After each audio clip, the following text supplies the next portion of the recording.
اعوذ باللہ من الشیطان الرجیم بسم اللہ الرحمن الرحیم۔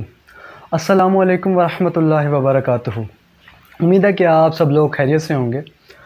آج ہماری ویڈیو کا جو ٹاپک ہے وہ ہے نماز۔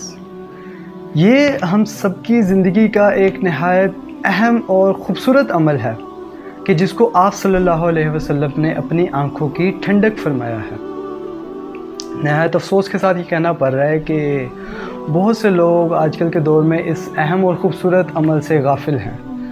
دراصل ان کی زندگی کی پریشانیوں نے اور ان کی مصروفیات نے ان کو اتنا جکڑ لیا ہے اور مصروف کر دیا ہے کہ ان کے پاس یہ سوچنے کا وقت نہیں ہے کہ انہوں نے اپنے کتنے اہم فرض چھوڑ دیے ہیں، جو کہ نماز ہے، جو کہ روزہ ہے، جو کہ قرآن پاک کی تلاوت ہے۔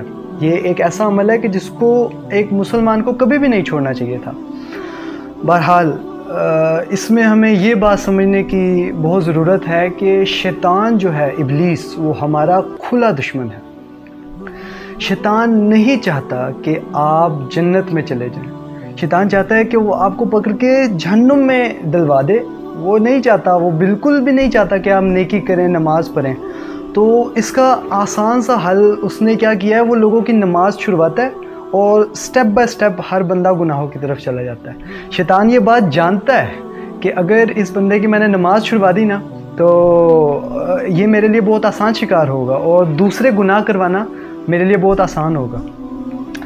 بہرحال جو شخص آج کے دور میں نماز، بلکہ ہر دور میں نماز میں قائم رہا نا، بہت چانسز ہیں کہ وہ گمراہی سے بچا رہے گا، کیونکہ اگر کسی پوائنٹ پر وہ غلط راستے پر جاتا بھی ہے، یعنی برائی کی طرف، تو نماز کی عادت کیونکہ اس کی ہے، وہ ایک نہ ایک وقت پہ واپس آ جائے گا۔ لیکن ایسا شخص جس کو نماز کی پرواہ نہیں ہے، اس کے لیے بہت مشکل ہے۔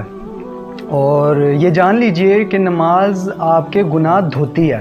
تو ایک ایسا شخص جو کہ یہ سوچتا ہے کہ میں نے زندگی میں بہت گناہ کر لیے ہیں اور اب کیا ہوگا، تو اس کو یہ بات پتہ ہونی چاہیے کہ جیسے جیسے وہ وضو کرتا ہے اس کے گناہ دھلتے جاتے ہیں۔ اللہ پاک غفور الرحیم ہے، اللہ پاک رحمان ہے، رحیم ہے۔ تو اللہ پاک کی رحمت پر، اللہ پاک کے مہربان ہونے پر کبھی شک نہیں کرنا۔ کتنے مرضی گناہ آپ نے کیے ہوئے ہیں، آپ کو یہ بات جاننی چاہیے کہ اللہ پاک معاف کرنے والا ہے۔ اللہ پاک آپ کے سارے گناہ ایک توبہ پہ بخش دے گا۔ اور وہ شخص جو کہ یہ سوچتے ہیں کہ ہم کل سے نماز شروع کریں گے، تو میرے بھائیوں، قبرستان میں ایسے کئی لوگ ہیں جنہوں نے کل سے نماز شروع کرنی تھی، لیکن شیطان آتا ہے، وہ آپ کو کبھی کچھ کہتا ہے کہ اپنا پہلے یہ کام کر لو، اس کے بعد نماز پڑھ لینا۔ حالانکہ وہ کام کرتے کرتے بندہ اتنا غافل ہو جاتا ہے کہ نماز اس کی رہ جاتی ہے، اور وہ کہتا ہے کہ میں کل سے شروع کروں گا، اور وہ پھر کل پہ جاتی جاتی ہے کہ وہ بندہ اس سے اتنا دور ہو جاتا ہے کہ اس کو فکر ہی نہیں ہوتی۔ ہر گناہ کرنے پر آپ کے دل پر ایک کالا دھبا لگ جاتا ہے، اور ظاہری بات ہے نماز چھوڑنا کوئی اچھا عمل نہیں ہے، یہ گناہ ہے۔ تو جب بندہ وقت کے ساتھ ساتھ نمازیں چھوڑتا جاتا ہے تو اس کو ایک وقت پہ ایسا لگتا ہے کہ یہ کوئی غلط چیز ہے ہی نہیں۔ اور جو شخص یہ کہتے ہیں کہ ہمیں نماز میں سکون نہیں مل رہا، ہم نماز پڑھ تو رہے ہیں لیکن ہمیں سکون نہیں مل رہا اس میں، تو ان کے لیے ایک مشورہ یہ ہے کہ اگر نماز میں سکون نہیں مل رہا تو ایک دفعہ سکون کے ساتھ نماز پڑھ کے دیکھیے، نماز میں سکون مل جائے گا۔ جلد بازی مت کریے۔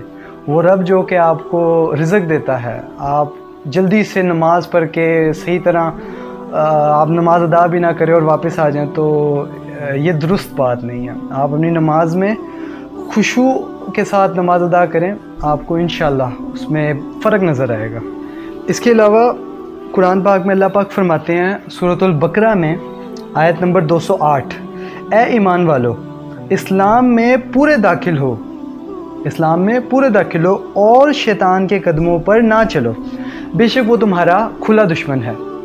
اب اس آیت المبارکہ میں اللہ پاک یہ واضح فرماتے ہیں کہ شیطان تمہارا کھلا دشمن ہے، اس میں کچھ چھپا ہوا نہیں ہے، وہ تمہارا دشمن ہے۔ اس کی قدموں پہ چلو گے تو تم گمراہ ہو جاؤ گے، وہ خود بھی جہنم میں جائے گا، تمہیں بھی جہنم میں لے جائے گا۔ اور ایک مقام پہ اللہ پاک فرماتے ہیں سورۃ الذریات میں آیت نمبر 56، اور میں نے جن اور آدمی اتنے ہی لیے بنائے کہ میری بندگی کریں۔ اس میں یہ بات ظاہر ہوتی ہے کہ اللہ پاک نے انسان کو اور جنات کو اپنی عبادت کے لیے پیدا کیا، اس کا مقصد ہرگز یہ نہیں میں کہہ رہا کہ آپ لوگ اپنے کاروبار چھوڑ دیں، آپ لوگ اپنے گھر بار چھوڑ کے عبادت میں ہر وقت مصروف ہو جائیں، بلکہ اس کا یہ مقصد ہے کہ آپ اپنے فرض سے جو جس کے لیے آپ کو بنایا گیا اس سے غافل نہ ہوں۔ کبھی آپ نے محسوس کیا ہے کہ رمضان المبارک میں آپ کو ایک تسلی محسوس کی ہوتی ہے، اتنا سکون کیوں ملتا ہے؟ اس کی ایک وجہ یہ ہے کہ اس میں ہم وہ عمل کرتے ہیں، اس میں ہم نمازیں پڑھتے ہیں، روزہ کرتے ہیں جس کی وجہ سے ہمیں اللہ پاک نے پیدا کیا تھا، جس مقصد کے لیے اللہ پاک نے ہمیں پیدا کیا تھا، ہم وہ کرتے ہیں، اس لیے ہمیں سکون ملتا ہے، دلی راحت ملتی ہے۔ ہمارا جسم تو عام دنوں میں اس کی بھوک پوری ہو جاتی ہے، اس کی خوراک پوری ہو جاتی ہے، لیکن روح وہ بھوکی رہتی ہے، وہ پیاسی رہتی ہے۔ جب تک عبادت نہیں ہوگی، ذکر نہیں ہوگا اللہ پاک کا، روح بھوکی رہے گی اور آپ کو دلی سکون نہیں ملے گی، بے چینی رہے گی۔